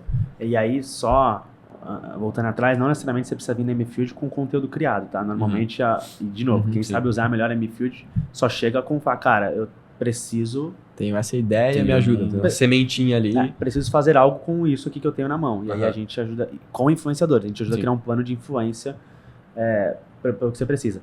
Cara, métrica se deu certo. Primeira coisa, alinhamento de expectativa. Então, é um KPI muito antes, cara, o que você precisa, cara? E eu sou comprometido com o teu resultado. Cara, preciso vender, beleza. Preciso posicionar a marca, tranquilo. Preciso... chegar em X milhões de pessoas. Enfim, preciso fazer mailing, preciso... Cara, primeiro que métrica de sucesso é o que o cliente quer com aquele projeto. O único ponto que é muito sensível, cara, hoje é muito fácil você medir com o influenciador, posicionamento, engajamento, compartilhamento, alcance, impacto, enfim. Aí você consegue tirar várias lições disso, né? Pô, se teu conteúdo foi extremamente compartilhável, extremamente salvo, etc. Um conteúdo interessante que vai tirar primeiro que está sendo muito compartilhado, está tirando muito retorno em questão de posicionamento, tem muita gente vendo seu conteúdo. A questão de impacto, de views, etc. Cara, esse é um número que tem que tomar muito cuidado, que se você está contratando um influenciador que tem muito alcance e ele te deu muitos views, é quase que normal, era esperado, tá? Mas não quer dizer que a pessoa foi extremamente impactada com aquela visualização. Agora, quando a pessoa... E aí o número que a gente mais olha na M-Field, que está englobado no engajamento, é o engajamento, obviamente, vem muito dessas questões, cara. Compartilhamentos, salvamentos, comentários, cara. Então, basicamente, você mede sucesso porque, cara, você dá um like, é muito mais fácil do que você comentar em alguma coisa. E aí, dentro do comentário, você comentar com emoji, comentar com uma palminha, ou você comentar com uma pergunta, com um elogio, cara, são coisas diferentes. Então, a gente mede muito o nível de interação que a pessoa teve com aquele conteúdo. Então, tem sua profundidade. Tem sua profundidade. No like, quer dizer, começa no view, depois vai pro like, comentário, tipo de comentário, o compartilhamento. Porque se você pegou um conteúdo e você compartilhou na tua própria rede social, cara, alguma coisa você viu de valor naquela parada, sabe? Assim, então, isso é o que a gente mais olha dentro da M-Field, cara, é engajamento. A gente sempre olha muito para a taxa de engajamento e fala, E a gente olha pra ele e fala, cara, se esse influenciador tem um engajamento muito foda, cara, é porque ele cria um conteúdo legal, sabe? Não importa se ele... Agora, mas ele tem 10 milhões ou 500 mil, cara. Cara, não importa. Eu vou pelo engajamento desse cara, porque esse cara aqui, ele tá me entregando um valor interessante. Voltando ainda no KPI do cliente, cara, o que é mais difícil você medir no influenciador hoje ainda é venda. E aí eu digo por quê. Na minha visão, você tem que olhar para o influenciador de novo. A gente falou do exemplo da loja de rua, né? Você vai pegar a loja de rua, não está entrando ninguém na tua loja e na minha visão, minha humilde visão, o influenciador tem o poder de encher a tua loja de gente. Mas de encher, abarrotar. Agora, a partir daí, cara, a agência, M-Field, ele não tem muito controle do que vai acontecer, cara. E aí vamos voltar para a lojinha de rua, cara. Você tem atendente suficiente para atender ao nível daquela galera que entrou? Teu produto é bom? A qualidade do teu produto é legal? O preço, ele tá de acordo com o que entrega o produto? Cara, você tem mil coisas para você analisar que você não pode jogar simplesmente a venda nas costas do influenciador, cara. Sim. Tem muitas marcas hoje que trabalham influenciando de uma forma excelente, cara. Principalmente marca de e-commerce, cara. Eu vou destacar até a Grão de Gente, que é o maior e-commerce de móveis e enxovais de bebê da América Latina. Cara, o que esses caras fizeram com o influenciador e o que eles fazem até hoje, cara, é uma coisa bizarra. Sim. Eles pegam a loja, o e-commerce deles, enchem de gente, enchem de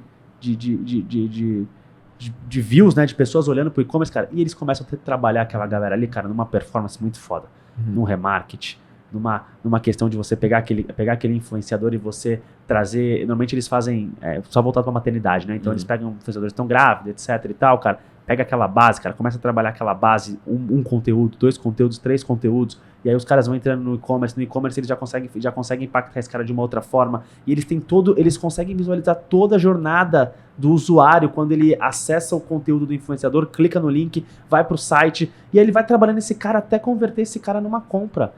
Nós somos seres humanos, a gente só compra alguma coisa, dificilmente a gente compra de primeira, cara.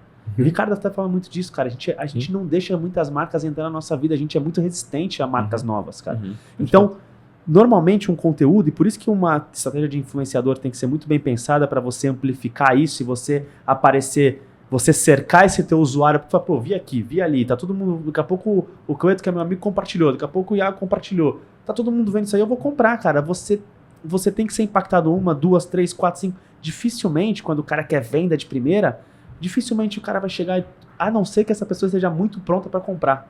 Que aí é o mínimo, que aquela pessoa que está no fundo do funil, que ela estava esperando aquele produto numa promoção, no cupom, e aí chegou. Aí ele falou, putz, beleza, era o que eu queria. Sim. Mas, cara, você tem um funil gigante de pessoas, entendeu? Sim. Então é muito, na minha visão, hoje, o influenciador ele tem um poder de transferência de tráfego, mas você tem que, quando chegou aquela quantidade de gente no teu site, na tua loja, no teu produto, como é que você vai trabalhar essa pessoa?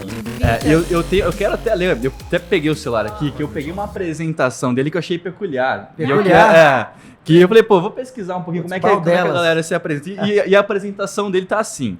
Ele toca violão, conserta qualquer coisa, já construiu um fliperama com as próprias mãos, já escreveu um livro, palestrou pelos 4 cantos do Brasil, sai um pouco de tudo e muito sobre marketing. E o mais importante, de quebra, fundou uma tal de Rock Content. Aí, nossa, eu nem sabia que eu tinha essa apresentação. E hoje tá com um projeto aí, Piece by Piece. Gostei dela. Vitor Peçanha, é verdade que o senhor faz tudo isso, cara? Você toca violão, constrói qualquer coisa? Conta pra gente aí. Bem-vindo ao Pod.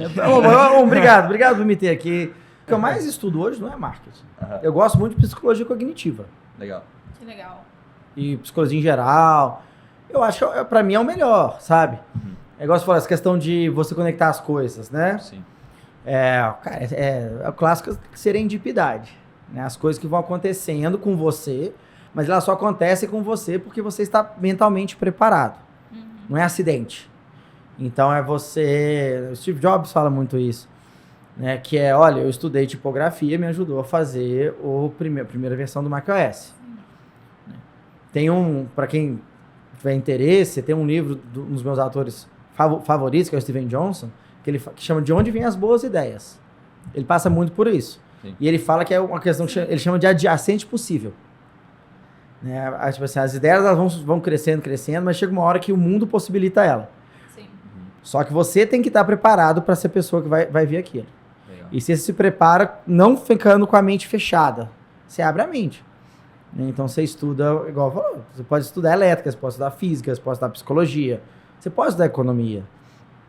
Mas isso é verdade, poucos dos empreendedores que eu conheço estudaram empreendedorismo, até porque isso você não vê na faculdade. Né? Sim, foi que legal. Sim, e você falou sobre a questão de trazer o marketing de conteúdo para o Brasil, né? Isso.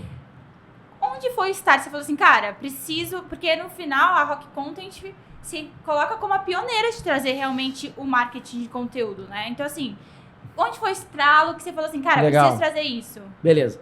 Vou falar o tanto que marketing é uma coisa legal, né? Eu nunca falei que eu sou pioneiro, mas todo mundo acha que sim. Porque a gente é quem ganhou mais visibilidade. Sim. Se eu falasse que eu fui pioneiro, eu estaria mentindo. Porque quando eu comecei, já existia, por exemplo, o Rafael Hess, que já falava de marketing de conteúdo aqui no Brasil. O povo que na época chamava Tex do Virou Content Tools, a Emília, que também já falava. E o Cássio, já tinha uma galerinha, mas era pequeno. Tá. Mas é engraçado que todo mundo fala assim, o pioneiro foi, cara, não é. A gente é o maior, isso é fato. A gente realmente foi o que teve o maior impacto geral, isso é fato. Só que o pioneiro não. Eu te conto o estralo. É o seguinte, aí é a história da Rock Content, né? Que é basicamente, nessa questão que eu sempre falei, que eu ficava estudando sobre marketing, quando começou o SEO, depois marketing de conteúdo, ainda na faculdade, eu já tinha um blog. Eu já estudava isso muito. Eu tinha um blog de marketing. Começou um blog de besteira, depois virou marketing. Eu já tinha um blog. Aí, nessa época, existia um negócio que chamava Content Farm, cuja maior empresa chamava Demand Media, que faturava valia bilhões de dólares. O que era uma Content Farm? Nada mais era do que uma empresa que produzia muito conteúdo em altíssimo volume, mesmo de milhares por dia, super otimizado para o Google. Tá? Essa Demand Media era isso. Ele tinha uns sites famosos, tipo eHow, era da Demand Media. Então, o 9gag era da Demand Media, eu acho. E estavam assim, bombando. E aí, os meus dois sócios, Diego e Edmar, eles montaram uma empresa que, se fosse hoje, seria chamada de inteligência artificial, que era um algoritmo que lia o Google Analytics, lia outras fontes e falava sobre o que escrever para ranquear bem. Bem uma fórmula para você conseguir ranquear bem na época do Google, na época que era tudo mato. É importante lembrar que isso era 2010, 2011, ainda era mato o Google. Aí eles falaram, pensei, a gente tem um algoritmo. E eu tava tocando outras coisas. Mas que tal a gente montar uma outra empresa que você toca, que vai ser a que vai ter os blogs, igual a Demand Media, fazer uma Content Farm, que é uma fazenda de conteúdo. Eu falei, cara, por que não? Tá bombando lá fora. Aí eu criei essa empresa, que era basicamente um blog, chamava Como Faz, que era tipo eHow do Brasil, usava o algoritmo e eu montei o sistema para contratação de redator freelancer. A ideia era que eu publicasse muita coisa otimizada para o Google, ganhasse dinheiro com anúncio. A empresa era eu e mais 2 pessoas. A gente publicava 1000 textos por mês. E desses textos, quando você fala de fazer eles otimizados para o Google, na época já era a otimização assim, que a gente tem hoje? Ou era assim, cara, meio que hackear, colocando umas palavras-chave que a galera pesquisava mais, não necessariamente relevantes? Como é que era? Não, era lixão mesmo. Eu não tenho orgulho, mas tem que falar que você melhorou na vida. Mas não é lixão pré-2010, porque antes era pior. Mas eu vou pegar o que aconteceu. Eu fazia SEO quando era mato. O Google não entendia semântica. Ou seja, ele tinha dificuldade de associar conceitos. Então, eu podia escrever um blog post que é como fritar um ovo, e um outro blog post, como fritar um ovo numa frigideira, ele meio que não conseguia associar direito. Então, eu podia fazer 10 blog posts sobre como fritar o ovo, mudando só a panela, que cada um deles meio que ranqueava. Como fritar o ovo do nível do mar. Tá? Mas, tinha que ter algum nível de busca pra gente fazer. Entendi. Mas com o algoritmo lá, cuspindo ideias, então a gente fazia textos muito rasos, de 500 palavras. Às vezes não muito rasos, porque como é que você precisa de 500 palavras para fritar um ovo? Você conta a história da galinha, né? Vai dando enrolado. Então não eram textos que eu considero de qualidade mais. Entendi. Mas o Google não entendia isso. Era o que a gente mais, vou dizer assim, abusava, abre e fecha aspas. Tá? Antes disso tinha outras coisas. Tinha um negócio que chamava meta tag keywords, que era lindo. Meta tag é aquela palavra que não aparece no site, que ajuda a classificar várias coisas do site. Aí você escrevia um texto sobre marketing e falava que o keyword era Viagra. O Google interpretava que, opa, você ranqueava umas coisas muito doido. É tipo isso, você escrevia um texto sobre casamento de Gisele Bündchen, ganhava dinheiro porque alguém comprou uma geladeira através do seu link de afiliado. Mas vocês estavam jogando o jogo. Jogando né? o jogo. O jogo permitia isso, mas a gente não estava gerando valor para a humanidade. E aí, em 2012, que o Google lançou o Panda, que foi uma das principais atualizações de algoritmo deles, que ele começou a entender melhor a questão semântica. Na verdade, o Panda ele começou a atacar conteúdo raso. Logo depois, ele lançou um que chama Penguin. As atualizações de algoritmo que antes ele dava nome, que eram grandes atualizações. Que começou a atacar link build muito forçado. Link build é você ligação entre sites, né, para quem estiver escutando aí, que é um dos maiores indicadores se um site é de qualidade ou não. Era muito fácil de hackear em 2011, 2012. Entendi. E depois eles lançaram o Hummingbird, que começou o pezinho ali na questão semântica. Então você fala, como fritar um ovo, como fazer um ovo frito, ele meio ok, é a mesma coisa. Depois disso, a internet mudou muito. E aí a gente olhou e falou, cara, isso não tá dando certo o que a gente tá fazendo, não tá legal também. Apesar do nosso blog tinha 1 milhão de sessões por mês. Caramba. Um blog que era tocado por 3 pessoas. Eu falei, vamos fazer uma coisa diferente. Porque, a gente sabe que esses sites todos vão pro saco. Inclusive, Demand Media foi pro saco, você não escuta falar mais o que é Content Form. A gente sabe que o Google tá limitando o acesso a dados. A gente dependia de dados analytics. Chegou uma época que ele barrou tudo. Vamos fazer um negócio que é na nossa área de expertise, que é a criação de conteúdo escala, etc. Mas que não dependa do Google, que dependa mais da gente e que não seja, né, um desserviço para a humanidade. Não foi com essas palavras, não, mas uma coisa que seja mais sólida. Né? A brincadeira era essa, uma coisa que seja mais sólida. Que gere valor para a galera também, né? Que gere valor, cara. E falou, cara, marketing de conteúdo, tá na área, etc. E a gente falou, beleza. Quem tá fazendo marketing de conteúdo? A gente olha para fora, a gente começou a ver as plataformas de marketing de conteúdo. Tinha algumas, tinha uma lá que era principalmente a Scripted, chama Scripted.com, que era uma plataforma que conectava freelancer com clientes, porque a criação de conteúdo é um problema para quem está começando, a criação em escala. A gente falou, olha que legal, tem esse povo lá fora, vamos fazer a versão brasileira. E meio que copiamos o modelo de negócio deles. Então é assim que a gente chega no marketing de conteúdo. Legal. Mas porque a gente já sabia que era interessante. Eu já tinha feito blog, então assim, eu já tinha um histórico ali de... Era muito, muito mais blog do que redes sociais na época, né? Já tinha feito blog. E foi quando a gente começou, olha, vamos fazer marketing de conteúdo. Vamos ajudar as empresas a criar e executar estratégias de marketing de conteúdo de resultado. E isso, essa cópia, entre aspas, do que eles iam fazendo, já foi a Rock Content. Isso é a Rock Content. Entendi. A Rock Content é isso. É uma cópia, entre aspas, só porque a gente não literalmente copiou tipo, o código deles. E aí me fala uma coisa, pensando assim, né, nesse mercado, por exemplo, nossos empreendedores de agências, quando ele vai pensar em colocar um produto de marketing de conteúdo na mesa. Como que vocês começaram a entender qual que era o preço, já que não era... Vocês estavam trazendo, por mais que algumas pessoas falavam sobre, não tinha, de fato, uma plataforma assim no Brasil. Não tinha, então, exato. assim, como que vocês pensaram? Pô, vamos precificar dessa forma, vamos... E para as marcas também virem... Como foi a distribuição disso, né? Qual foi a estratégia de distribuir Beleza, isso? Hoje... Mas, assim, a precificação, vamos lá. Naquela época era muito diferente, tá? Hoje mudou muito. Mas a precificação na época a gente tinha benchmarks, que não é que a gente foi o primeiro de marketing de conteúdo, mas existiam marketplaces. Então, assim, mais marketplaces abertos em que você conseguia vir e comprar texto. Só que e eles pagavam assim, R$5 no texto. Era horrível, sabe? Pagava muito pouco. E o conteúdo era de baixa qualidade. A gente olhou, fez uma análise de custo, né? Então, a análise de markup básica. E julgamos nossos primeiros preços, assim. E não eram bons, não. Eram muito baratos. Aí, o primeiro ano foi meio assim. Segundo ano, a gente foi mais para uma proposta de serviço. Apesar de ter o marketplace, a gente colocou análise de sucesso do cliente. Era assinatura mensal, era recorrência. A gente usou muito da literatura do SaaS. A gente é uma empresa que, apesar de ter um marketplace, por muito tempo, foi software as a service em todas as métricas. Tá? E aí, a precificação a gente foi acertando com o tempo. Começou muito no markup, depois a gente foi melhorando.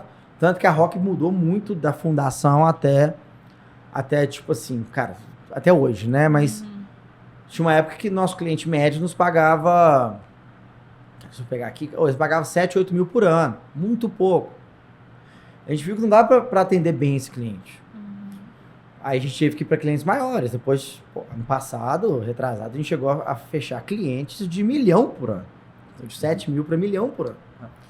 Só que você tem que adaptar. Vocês foram aumentando a qualidade da plataforma, a percepção de valor vai aumentando. Qualidade da plataforma, os serviços ofertados, o valor agregado, e a gente foi upmarket. Então, cara, né, para quem está montando uma agência, se quiser ir upmarket e tratar empresas maiores, rapidamente vocês vão aprender que atendimento é importantíssimo. Então, o gestor de conta é importantíssimo. Serviço é importantíssimo. Cara, mas startup tem que ser escalável. Não. Você usa isso como alavanca para vender o que é escalável, que no nosso caso era conteúdo. Porque se você faz a estratégia, faz tudo, para o cliente grande, ele paga feliz, cara. Joga o preço. Ele vai consumir mais do que te dá a margem, que no nosso caso era software e conteúdo. Ainda é, né? Sim. Software e conteúdo. Então, a gente vai, se você cobrar muito barato, eles não te contratam. Então, aí vai fazendo teste e aprendendo. Legal. Então, sobre a questão de precificação, cara, foi muito experimento. Perfeito. Sobre a questão de como apresentar, no início a gente tinha que educar muito o mercado, mas é uma questão... Aí depois a gente já ficou muito bom nisso, o mercado está educado, mais ou menos, mas está bem mais maduro do que 10 anos atrás. É aquela migração clássica da entrega para o valor. Chegou uma hora que a gente treinava os vendedores, falava que você não fala em quantidade de blog post. Até a data, até o último dia. Porque ninguém está comprando blog post. Ou e-book. Ninguém está comprando isso, cara. A pessoa está comprando tráfego no site que vai virar lead, que vai virar receita. Se você falar só disso, blog post é consequência. E aí a gente até brincava. A gente não pode... Brincava, não. Falava sério, mas... A gente falava sério. Depois lá para 2016, 2017... Cara, a gente não é vendedor de blog post no quilo. Se alguém quiser blog post no quilo, vai em outro lugar. Vai no Upwork, vai... A gente é uma empresa que ajuda outras empresas a terem resultado. Então a gente vai começar com o resultado. E aí o marketing, a proposta de valor tem que ser resultado. Tanto que se você entrar no site da Rock hoje, nós fazemos conteúdo para você. Estratégias de conteúdo que geram resultados. O vendedor tem que ser treinado para isso. Tem toda a técnica de inside sales, etc. Na hora que você vai melhorando isso, aí você soma isso com um branding, com reconhecimento de marca, aí você vai sempre subindo o preço. Sim. Porque você vai mostrando o valor que você está gerando. E os clientes que estão com você estão entendendo. Entram alinhados também. Até porque se vocês fossem vender... A gente sempre fala isso, né? Das agências ou de um e-commerce, entender que o produto que ela está vendendo é um meio para a pessoa, do outro lado, atingir algo maior. Então, se na época vocês ficassem vendendo blog post, seria natural que com o tempo as pessoas começassem a entender que blog post tem um preço. Exato. Né? Agora, o resultado que ela vai atingir com o negócio dela tem um valor, né? Então, acho que é essa a diferença, né? A gente cometeu muitos erros, né? Sim. Por exemplo, em 2015, a gente só vendia para cliente pequeno. 8 blog posts. Eu ia perguntar isso, quem era o público ali? No início era muito cliente pequeno. Mas algum segmento em específico ou não? Não, a gente tinha de tudo. No início tinha de tudo. Depois a gente foi melhorando o ICP, que é o perfil ideal, né? Mas a gente vendia para tudo. Aí a gente começou a entender que a gente funcionava bem para startup, que eles já são mais mente aberta para tecnologia. Rapidamente a gente descobriu que funcionava bem para educação. A Rock Content tem clientes grandes na área de educação, gerando matrícula. O blog gera matrícula. Então foi muito bom. A tecnologia e a educação, eu acho que foram os que puxaram a gente muito. E-commerce, o resto é mais espalhado. A gente começou pequeno, depois a gente foi crescendo. E aí, à medida que a gente foi crescendo, a gente foi aprendendo o que é valor. Tanto que eu tenho um caso muito legal, que a primeira vez que a gente vendeu uma conta grande, era 40 mil por mês, ou seja, ou 480 por ano. A média era 10, 12 por ano. Caralho, vendeu um negoção aqui. Só que a gente vendeu um pacote de muito conteúdo, que era até uma universidade. Então era um para cada curso, um pacote para cada curso. E a gente deu tanto de conteúdo para uma empresa que não sabia o que fazer com aquilo. Cara, faltou atendimento, faltou gestão estratégica, faltou gestão de conta. Então foi a mudança de percepção. E aí a gente conseguiu crescer. Então recentemente, assim, de 2020 para cá, ainda mais com a pandemia, a gente começou a limitar. Não vende mais para cliente com menos de 50 funcionários. tem o self-service lá, que é o Rider Access, que é um produto nosso. Mas se a gente gastar tempo de um vendedor para uma empresa com menos de 50 funcionários, não se paga. Que aí o CAC, né, que é o custo de aquisição de cliente, fica muito alto. Não quero gastar tempo com isso. A gente começou, não vende para menos que 10, não vende para menos que 25, não vende para menos que 50 e já estava conversando de não vender para menos de 200. Nem sei em que pé tá isso. Porque a gente vai aprendendo. Sim. Né, esses detalhes. Aí, isso aí foi uma construção de muito tempo, assim. Pô, legal. E naturalmente, quanto maior é esse cliente, mais fácil, entre aspas, é você vender um ticket mais alto, porque aquilo representa menos no faturamento dele. Representa menos. Só tem que achar o ponto certo. Porque se é muito pequeno, por exemplo, ainda mais empresa grande, que tem vários níveis de budget e várias autorizações. Sim. Se é pequeno a ponto de um analista sênior ou de um gerente júnior poder comprar, você nunca vai ter importância dentro da empresa. Então, isso é fácil de cortar. Se é alto demais para o diretor não poder aprovar, de ter que chegar num C-level ou, dependendo do tamanho da empresa, sair de um departamento, sua venda fica muito longa, muito complexa. Então, tem um ponto ali... tem um ponto ali que é legal. Alta gerência, dependendo do tamanho da empresa, idealmente diretoria. Então, uma das técnicas de venda nossa era sempre na reunião de apresentação de proposta, a gente tinha que tentar trazer um tomador de decisão, diretoria. Sim. Se a empresa tivesse só por diretoria, né, eu tô falando de empresas grandes. Mas isso vale para qualquer tamanho de empresa. Mapear o stakeholder e ali o price point que faz sentido para você. Sabe? Entendi. Você mencionou que na época vocês tinham que passar por um processo de educar essas marcas sobre o que era e a importância. Qual que eram os tópicos que vocês levantavam de importância na hora de convencer ou de fazer uma venda para aquele cara que não conhecia o marketing de conteúdo? Por que ele deveria fazer, tanto naquela época, e se mudou até hoje, ou se mantém essa mesma importância até hoje? Eu acho que é um ponto importante. Naquela época a gente tinha que explicar o que era marketing de conteúdo. Uma das coisas que a gente fez que deu muito certo, e aí o timing ajudou muito, foi que quando a gente começou a Rock, a gente falou, a gente vai ajudar as empresas a fazerem marketing de conteúdo, então a gente tem que ser muito bom de marketing de conteúdo. Então uma das primeiras coisas que a gente fez foi escrever um e-book, escrever blog post, para gerar lead. Então quando eu falo de educar, a gente estava educando muito no marketing. E aí a gente tinha o e-book, a gente tinha as coisas que eu publicava, eu escrevia muita coisa. E aí os vendedores, que no primeiro ano era meu sócio, eu um pouco e o primeiro vendedor lá, ficava indo atrás. E aí, quando precisava, vinha com o argumento de que, olha, tá aqui um e-book pra você entender, tá aqui um material pra você entender melhor do que se trata.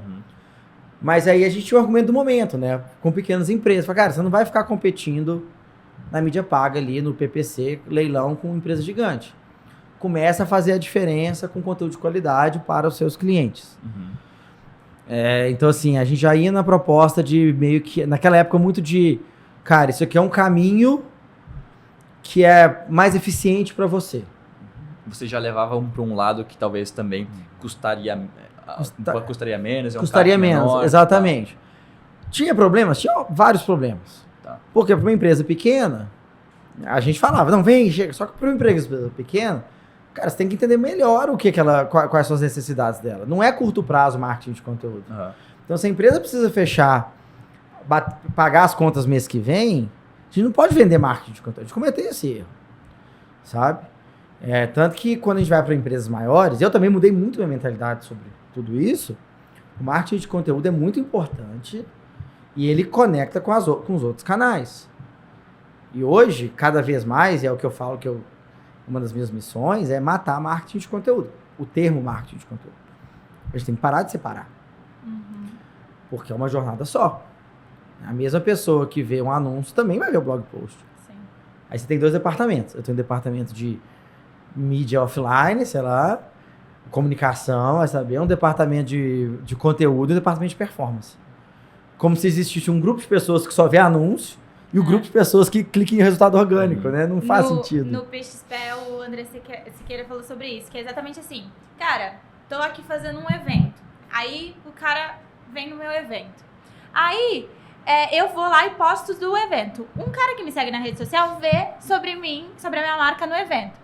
ele começa a me seguir nas redes sociais. Só que na hora dele querer fechar comigo, ele vai lá no Google e coloca minha empresa, fecha comigo. Será que veio do Google? Será que veio do evento? Será que veio da rede social? É um caminho, né? Google e mídia paga, orgânico em geral. Orgânico e mídia paga levam todo o crédito do trabalho dos outros. Entendeu? Tipo assim, porque é isso. Eu tenho um caso que é muito legal de um amigo meu, trabalhava comigo na época, que ele tinha um blog de cerveja. E ele, usando as técnicas lá, né, de SEO, ranqueava até legal pra algumas coisas. Aí do dia pra noite o blog dele disparou pra puro malte. E caramba, que legal demais que eu fiz alguma coisa, meu SEO tá dando certo. Ele não sabia o que tinha feito. Só que nesse dia, a Ambev lançou a Skol Hops. E na propaganda da Skol Hops falava-se muito de puro malte. E aí ele ranqueava na frente da Ambev para puro malte. Olha a questão da jornada. E ele bombou nessa. Ou seja, a Ambev deixou a bola cair ou fez um trabalho ruim, mas não estava prestando devida atenção, porque a Ambev, com os recursos que tem, conseguiria. Eu falei, olha só a jornada. Entendeu? Então, assim, a atribuição vai para SEO. Então, isso é uma das coisas, na verdade, que eu mais falo hoje. Que a gente tem que começar a derrubar barreiras, voltar, valorizar o branding mais do que a gente esqueceu. Em 2010, 2012, branding, coisa de tiozão, mano. Só performance, né? É só performance. Eu vivi anos da minha vida só no performance. Sim. Acreditando que a atribuição ia resolver a vida. Atribuição, gente, é tipo, olha, eu consigo falar que eu gerei X reais exatamente dessa campanha, isso não existe. Não existe. É um unicórnio, sabe, assim, de glitter passando por ali.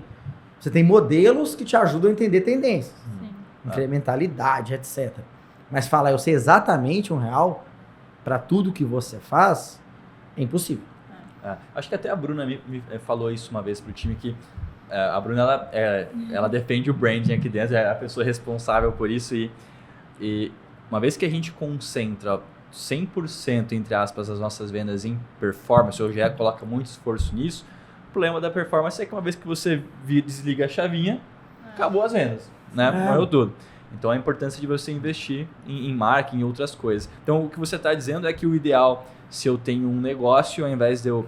Até eu acho que na verdade na prestação de serviço, eu sou uma agência, ao invés de eu vender social, eu vender tráfego, eu vender marketing de conteúdo, eu estou vendendo uma solução para a sua empresa, que é vender mais. Exato. E dentre os caminhos para eu vender mais, eu tenho marketing de conteúdo, performance, branding, esse é o caminho. Essa é a solução real. O marketing tem que ter um pouco de cada. Sim. Então você fala assim, cara, eu vou fazer o branding. Ok. Só que se você fizer só branding pelo bonito, não é branding. Mas como é que o branding conecta no SEO? Como é que o branding conecta no performance?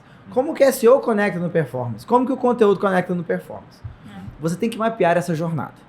Até falando de performance, cara, quando você pega e faz uma audiência customizada de pessoas que já foram expostas a seu blog ou a sua marca de alguma maneira, o seu custo por clique cai, o seu click-through rate, que é a taxa de clique, aumenta, porque as pessoas estão mais dispostas a clicar, a interagir com marcas que elas conhecem.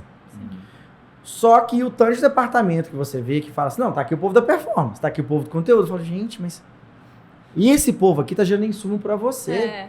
Ou vice-versa. Se você pode fazer campanha de mídia paga, que é de CPM, né? Que é de visibilidade, para, sei lá, promover uma marca, mostrar um produto, para, cara, levar para um blog post, parece até, tipo assim, crime, mas depois você consegue pegar essa audiência que visitou seu blog post, baixou seu e-book e fazer o remarketing lá. No início da Roca eu fazia muito mídia paga, eu mesmo, mas eu não mandava para a página de compra, eu mandava para download de e-book. E depois eu nutria no conteúdo. Então, é assim, o problema é quem pensa isolado. Se você tiver capacidade de ser uma agência que faz um pouco de tudo, beleza. Funciona. Se você não tiver capacidade de fazer tudo, porque também nem toda agência tem esse potencial, você escolhe a sua especialidade, mas tenta sempre se encaixar no resto da jornada. Eu dou mentoria semanal em grupo para os alunos lá da P+P, né? E tem uma moça assim, olha, eu tô começando social agora, peguei uma clínica, na verdade é um espaço, tem vários médicos, eu tô pensando em postar isso e isso. Eu falei, cara, a primeira coisa que você tem que fazer não é postar, você vai virar para os médicos e falar, eu posso entrevistar seus pacientes? Por quê? Porque o médico também não tem um marketing estruturado. Eu falei, cara, mas o paciente entende a sua proposta de valor. Isso é conectar no brand. Sim. Propósito de valor, posicionamento. O médico não tem isso pronto. Mas o branding é você entender a proposta de valor. Se ele não tem isso ainda, faça você. Se ele já tem, entenda. Se ele faz performance, faz pago, converse. E na hora que for mostrar o seu propósito social, fala assim, levando em conta isso, que eu vou põe pesquisa na sua proposta social. Que você já sai à frente, cara, de centenas ou milhares de urgências que fala assim, não, que legal, minha proposta aqui é 5 postagens por dia, 5 reels, 5 feeds, né? E minha ideia é essa. Então, se você puder pegar mais, conecta tudo. Mas nem sempre começando, se você for freela, você não consegue. Cara, mas entenda branding, entenda fundamento de marketing e use isso. Porque a sua marca vai existir. Se você controla como as pessoas vão perceber ou não, aí é você que é com você, entendeu? Sim.